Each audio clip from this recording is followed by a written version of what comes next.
Lecture number 21 જે છેલ્લે જોયો એના અંદર આપણે કોઈ પણ પ્રવાહી પૂછેલું છે ચુંબકીય ક્ષેત્રમાં કોઈ પણ રીતે મૂકેલું હોય એનો ક્ષેત્રફળ સદિશ ચુંબકીય ક્ષેત્ર સાથે થીટા જેટલો કોણ બનાવતો હોય એવા સમયે એના આપણે લખતા ટોર્કનું સૂત્ર છે આપણે મેળવ્યું જે આપણને મળ્યું હતું બીના sin થીટા અથવા NIAB sin થીટા અથવા NIA ને તમે n ગુચડાવાળા n આંટા ધરાવતા ગુચડાને ચુંબકીય મોમેન્ટ કહો તો MB sin થીટા અથવા m ક્રોસ b આજે આપણને ટોર્કનું સૂત્ર મળ્યું છે એ વિદ્યુતીય ડાયપોલ ઉપર લાગતા ટોર્કના સૂત્રની સાથે સરખામણી કરો તો ત્યાં આગળ આપણી પાસે ટોર્કનું સૂત્ર હતું P ક્રોસ E અથવા PE sin થીટા ત્યાં P એ વિદ્યુતીય મોમેન્ટ હતી અહીંયા આપણી પાસે M છે જે ચુંબકીય મોમેન્ટ છે ત્યાં કેપિટલ E એ વિદ્યુત ક્ષેત્ર હતું અહીંયા કેપિટલ B એ ચુંબકીય ક્ષેત્ર છે તો મેઈન આપણે ટોર્કનું સૂત્ર યાદ રાખવાનું છે આપણે MB sin થીટા જ્યાં M એ ચુંબકીય ડાયપોલ મોમેન્ટ છે અને m બરાબર IA વિદ્યુત પ્રવાહ અને ક્ષેત્રફળનો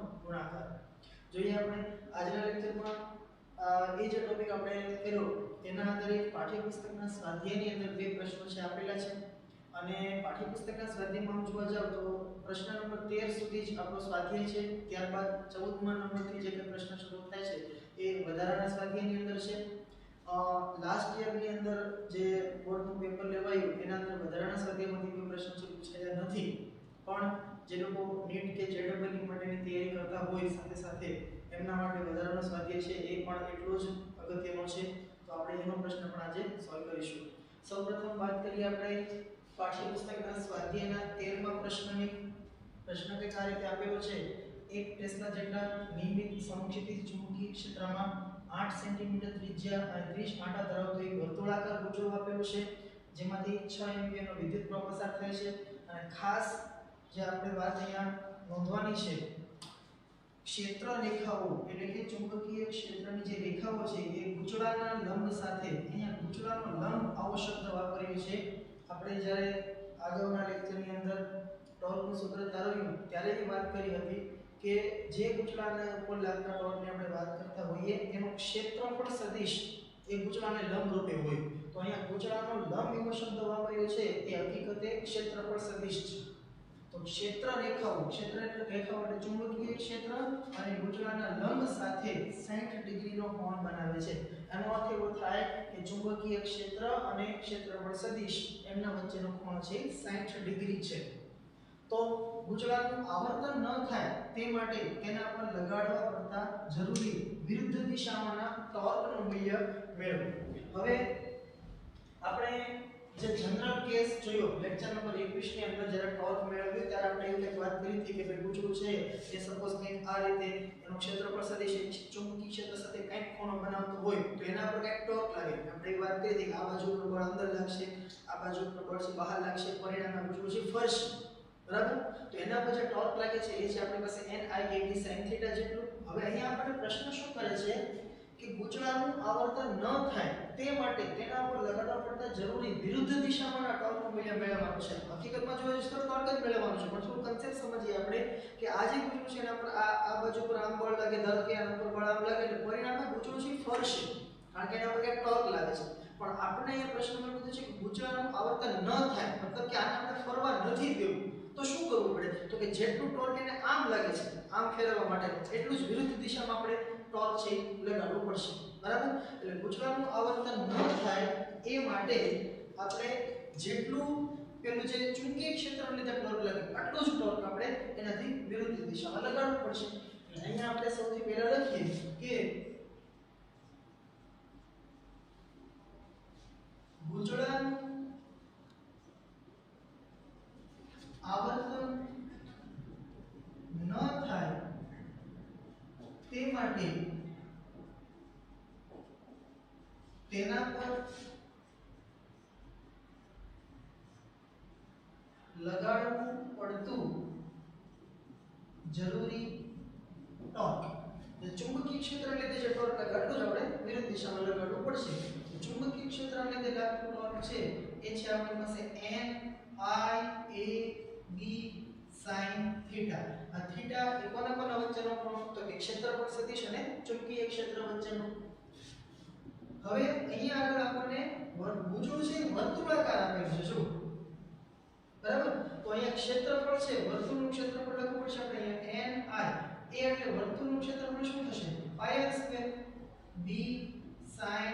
થીટા. હવે બધી કિંમતો મૂકીએ તો ટોર્ક કેટલું લાગશે? n એટલે આંટાઓની સંખ્યા. કેટલા આંટા છે? 30 આંટા. તો અહીંયા લખીશું 30 I કેટલા વિદ્યુત પ્રવાહ 6 એમ્પિયર આપેલો છે આપણને. પાઈ એટલે 3.14 અને r એ ત્રિજ્યા છે. ત્રિજ્યા આપી છે આપણને 8 સેન્ટીમીટર. તો 8 નો વર્ગ થશે 64 અને સેન્ટીમીટર ને મીટરમાં આપેલો એટલે -2 અને વર્ગ છે એટલે -4 ઘાતનું 10 ની ઉપર. b એ ચુંબકીય ક્ષેત્ર છે. શરૂઆતમાં આપી દીધું છે 1 ટેસ્લા. અને sin થીટા એ ચુંબકીય ક્ષેત્ર અને ક્ષેત્રફળ સદિશ વચ્ચેનો ખૂણો એટલે કે ગુજરાના લંબ સાથેનો ખૂણો એ આપેલો છે આપણને 60 ડિગ્રી. sin 60. તો પરિણામે આપણને ટોર્ક કેટલું મળે? કેલ્ક્યુલેટર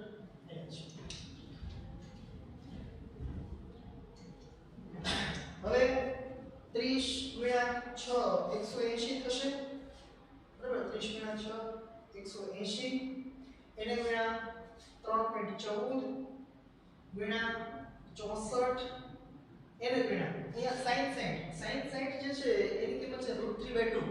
√3 એટલે 1.732 ભાગ્યા 2 એટલે 0.866 સમથિંગ થશે. હવે એક કામ કરીએ આપણે આ જે જવાબ આવ્યો એને ગુણ્યા 1.732 અને ભાગ્યા કરી નાખીએ આપણે 2. ઓકે તો 31 325.64 એટલે ઘાત આપણી પાસે ગુણાકાર પાસે 10 ની પર -4. એનો અર્થ કે આ જે કઈ જવાબ આવે એને ભાગ્યા હું 10 ની પર 4 ઘાત એટલે કે 10000 વડે ભાગાકાર કરી નાખું એટલે 3.1325 આવો જવાબ મળે છે. તો આ જે ટોર્ક છે એનું મૂલ્ય મળશે આપણને 3.1325. બરાબર. અને ટોર્કનો એકમ છે ન્યૂટન / મીટર અથવા તો જૂલ.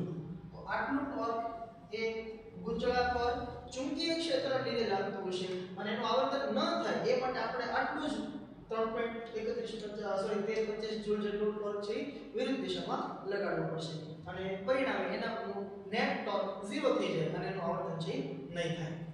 ત્યારબાદ બીજો પ્રશ્ન કે જો પ્રશ્ન A માં દર્શાવેલા ગુંચળાની જગ્યાએ અનિયમિત આકારનું કોઈ સમતલ ગુંચળું રાખવામાં આવે કે જેનું ક્ષેત્રફળ તો એટલું જ હોય તો શું તમારો જવાબ બદલાશે? બાકીની બીજી વિગતોમાં કોઈ ફેરફાર કર્યો નથી. એટલે કે વિદ્યુત પ્રવાહ અને બધી વસ્તુ એની જ છે, માત્ર આકાર બદલી નાખ્યો. અહીંયા આપણને વર્તુળાકાર ગુંચળું આપ્યું છે એની જગ્યાએ કંઈક બીજું ગુંચળું લઈ લીધું છે. બરાબર. તો તમે જુઓ કે ટોર્ક જે છે એનું સૂત્ર શું છે? NIAB sin theta. તો એ થીટાના મૂલ્ય ઉપર આધાર રાખે, ચુંબકીય ક્ષેત્ર ઉપર આધાર રાખે, વિદ્યુત પ્રવાહ, આંટાની સંખ્યા, ક્ષેત્રફળના મૂલ્ય ઉપર આધાર રાખે. આપણને એવું કીધું છે કે ક્ષેત્રફળ તો આટલું જ છે, માત્ર આકાર બદલ્યો છે. તો અહીંયા કે આકારના લીધે ટોર્કમાં ફેરફાર થાય એવું આપણને દેખાતું નથી. બરાબર. ક્ષેત્રફળનું જો મૂલ્ય બદલાઈ ગયું હોત તો ટોર્ક બદલાઈ જાય. એટલે આપણે અહીંયા લખવું પડશે કે ગુંચળા પર લાગતા ટોર્કનું મૂલ્ય, ગુંચળા પર લાગતા ટોર્કનું મૂલ્ય બદલાશે નહીં. કારણ કે ટોર્ક એ ગુંચળાના આકાર પર આધાર રાખતું નથી. બરાબર. આકાર ઉપર આપણે કઈ લેવાનું નથી. આ ક્ષેત્રફળનું મૂલ્ય બદલાઈ જાય તો ટોર્ક છે બદલાઈ જાય. ઓકે. તો આ થઈ ગયો આપણો સ્વાધ્યાયનો 13મો પ્રશ્ન. હવે આ વધારાના સ્વાધ્યાયની અંદર એક પ્રશ્ન આપેલો છે. સ્વાધ્યાયનો 25મો પ્રશ્ન છે અને અકોર્ડિંગ ટુ ટેક્સ્ટ બુક જો જોવા જઈએ તો ટેક્સ્ટ બુક ની અંદર જે રકમ આપી છે એ રકમ અહીંયા લખી છે, પણ ટેક્સ્ટ બુકમાં જે જવાબ આપ્યો છે એ મુજબ રકમમાં થોડોક ફેરફાર હોવો જોઈએ. એ ફેરફાર હું અત્યારે અહીંયા પહેલા કરી દઉં છું. છેલ્લે તાંબા માટે મુક્ત ઇલેક્ટ્રોનની સંખ્યા ઘનતા આપણને આપી છે 6 × 10 પ્રતિ મીટર ક્યુબ, પણ જે જવાબ આપ્યો છે એ મુજબ માત્ર 10 મીટર ક્યુબ લેવાની છે. તો તમને પાઠ્યપુસ્તકમાં જે જવાબ આપ્યો છે એ મળશે. બરાબર. તો એક આ રકમમાં સુધારો છે એ તમે આ લોકો કરી નાખજો. પાઠ્યપુસ્તકની અંદર છેલ્લે મુક્ત ઇલેક્ટ્રોનની સંખ્યા ઘનતા 6 × 10 આપી છે, એમાં 6 છે એ આપણે કેન્સલ કરી દેવાનું છે. માત્ર 10 એનો ઓર્ડર લેવાનો છે. ઓકે. હવે પ્રશ્ન જોઈએ. 20 આંટા અને 10 સેન્ટીમીટર ત્રિજ્યા ધરાવતું એક વર્તુળાકાર ગુંચળું, તેનું સમતલ 0.5 1.10 ટેસ્લાના નિયમિત ચુંબકીય ક્ષેત્રને લંબ રૂપે રહે. જો આ બહુ અગત્યનું છે. વર્તુળાકાર ગુંચળાનું સમતલ ચુંબકીય ક્ષેત્રને લંબ રૂપે છે. જો અહીંયા હું દોરું તો કંઈક આ રીતે થાય. ધારો કે આ એક વર્તુળાકાર ગુંચળું છે, બરાબર? તો આનું સમતલ એટલે આ કોણ એનું સમતલ થશે. આને લંબ રૂપે ચુંબકીય ક્ષેત્ર, તો ચુંબકીય ક્ષેત્રને હું કંઈક આ રીતે બતાવું.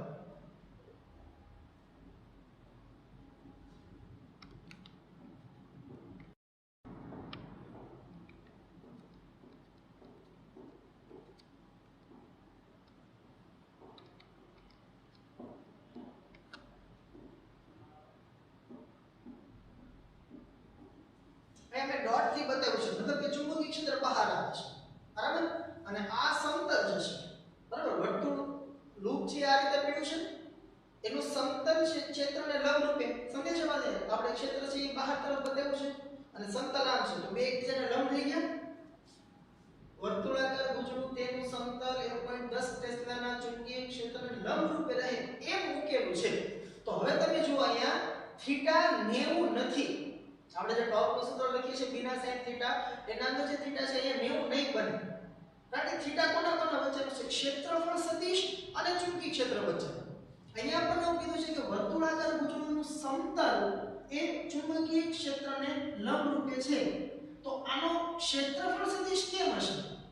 વર્તુળ હોય તો આપણે વાત કરી હતી, વર્તુળ એ ઓપન સરફેસ કહેવાશે, ખુલ્લી સપાટી. તો ખુલ્લી સપાટી માટે ક્ષેત્રફળ સદિશ એના સમતલને લંબ રૂપે હોય. હવે વર્તુળ આમ લખ્યું છે તો લંબ રૂપે ક્ષેત્રફળ સદિશ કાં તો બહાર લઈ શકું કાં તો અંદર લઈ શકીએ, બરાબર? અત્યારે હું તો ધારો કે આનો ક્ષેત્રફળ સદિશ છે લંબ રૂપે આમ બહાર છે, ચુંબકીય ક્ષેત્રફળ કેમ છે?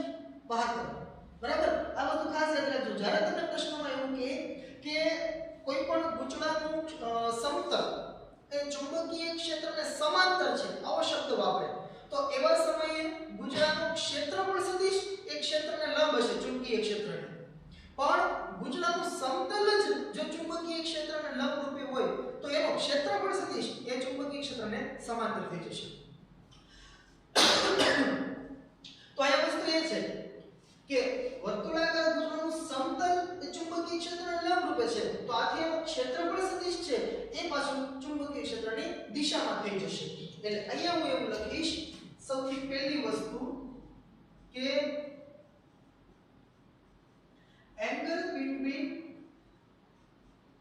A and B is 0.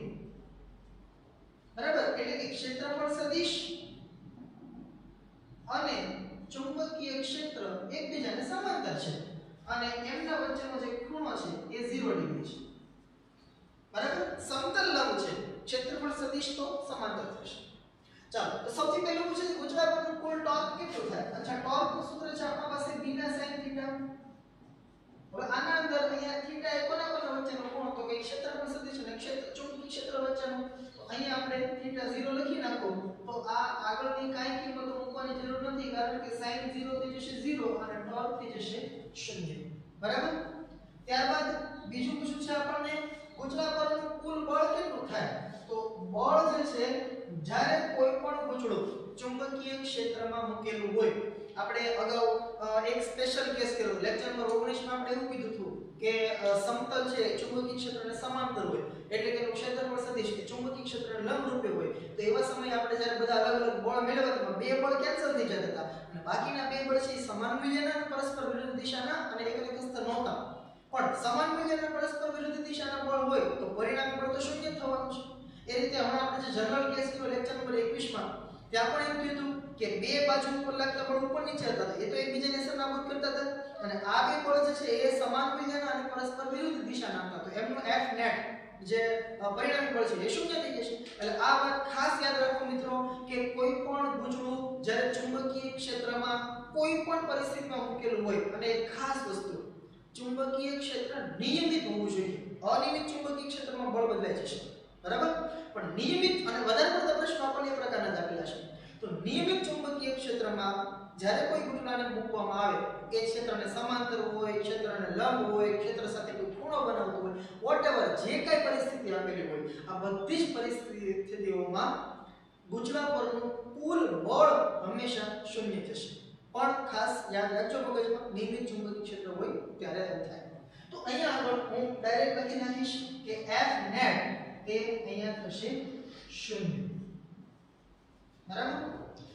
હવે ત્રીજો જે પ્રશ્ન છે બહુ સારો પ્રશ્ન છે. આમ જોવા જાવ તો ત્રીજા ચેપ્ટરને અહીંયા એ કનેક્ટ કરે છે. ચુંબકીય ક્ષેત્રને કારણે તારમાંના દરેક ઇલેક્ટ્રોન ઉપર લાગતું સરેરાશ બળ કેટલું છે.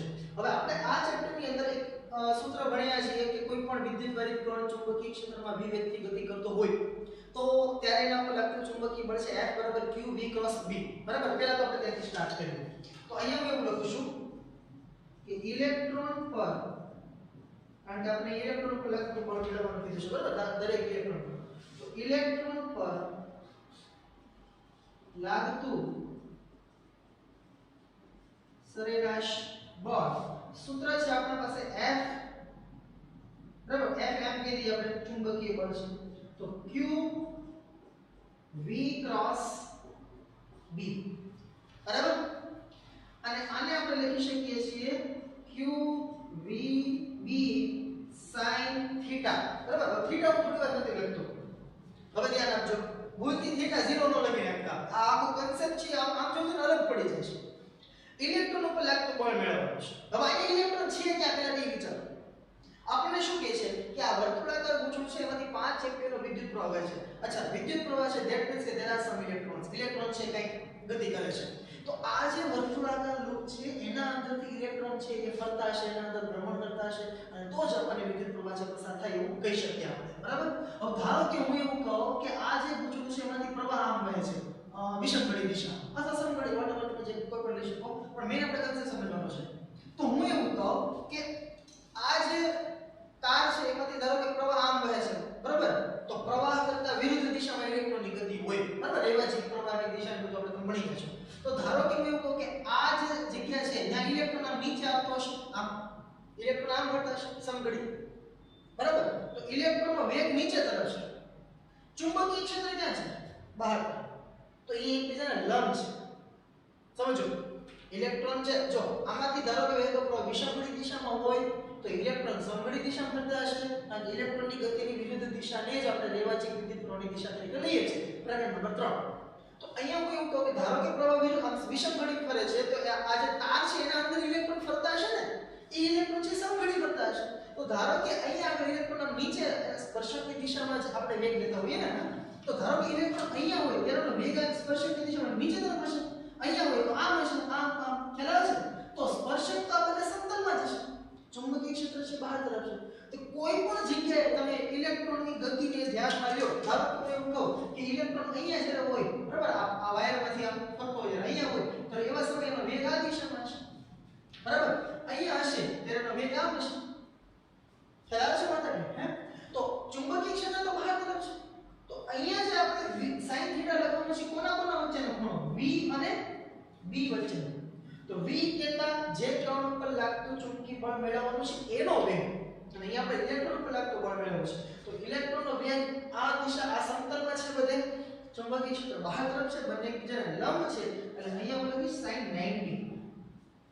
બરાબર. જો ભૂલથી θ બરાબર 0 આગળથી છે લઈ નો લેતા, કન્સેપ્ટ આખો વ્યવસ્થિત સમજો. sin 90 ની કિંમત 1 થશે અને આપણને અહીંયા સૂત્ર મળશે QVB.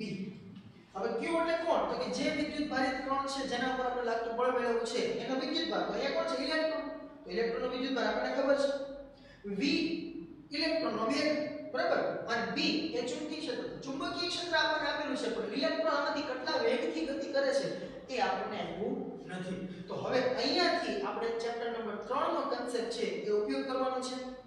પ્રકરણ નંબર 3 માં ડ્રિફ્ટ વેગ નામનો જે ટોપિક તમે ભણ્યા છો ત્યાં આગળ આપણી પાસે વિદ્યુત પ્રવાહનું સૂત્ર છે small n a q v d. બરાબર. આ સૂત્ર પ્રકરણ નંબર 3 માં આવેલું છે. આ v એ તારમાંથી પસાર થતા વિદ્યુતભારિત કણનો વેગ છે, q એ કણનો વિદ્યુતભાર, આ a જે છે ને એ તારના આડછેદનું ક્ષેત્રફળ છે. હજુ અહીંયા કન્ફ્યુઝન થશે, ધ્યાન રાખજો. ભૂલથી તમને a એટલે આ વર્તુળનું ક્ષેત્રફળ થી મૂકી દેતા. કદાચ અહીંયા તમને આપેલું હોય તો ત્રિજ્યા આપેલી હોય, જો 10 સેન્ટીમીટર ત્રિજ્યા આવું બધું આપ્યું છે પણ વર્તુળનું ક્ષેત્રફળ નથી મૂકવાનું. હે? તમે એમ સમજો કે ઇલેક્ટ્રોન છે એ આ તારમાંથી પસાર થાય છે તો તાર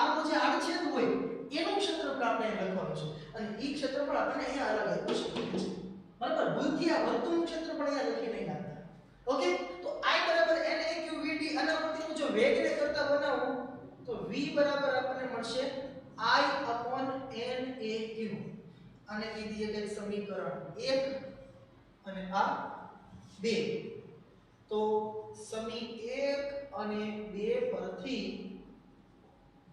F ચુંબકીય બળ જે લાગે છે એ કેટલું હોય બરાબર હવે અહીંયા એની દિશા નથી બતાવતો ખાલી તો ચુંબકીય બળ જે છે એ Q V ની જગ્યાએ લખીશું આપણે I upon N A Q into B તો એ તમે જો વિથ ભાગ તો કેન્સલ થઈ ગયું Q Q કેન્સલ થઈ ગયું તો આ પરથી આપણને Fm બરાબર મળશે I B upon small n into A I વિદ્યુત પ્રવાહ B ચુંબકીય ક્ષેત્ર આ A એટલે ક્ષેત્રફળ પણ કયું ઇલેક્ટ્રોન જેમાં જે તારમાંથી પસાર થાય છે તારના આડછેદનું ક્ષેત્રફળ નહીં કે વર્તુળનું ક્ષેત્રફળ અને આ સ્મોલ n એને આપણે પ્રકરણ નંબર 3 માં ઇલેક્ટ્રોનની સંખ્યા ઘનતા કહીએ છીએ જે મેં તમને શરૂઆતમાં સુધારો કરાવડાવ્યો છે બરાબર તો આ બધી કિંમતો મૂકી આપણે વિદ્યુત પ્રવાહ I કેટલો છે તો કે 5 એમ્પિયર ચુંબકીય ક્ષેત્ર છે 0.10 ટેસ્લા તો 0.10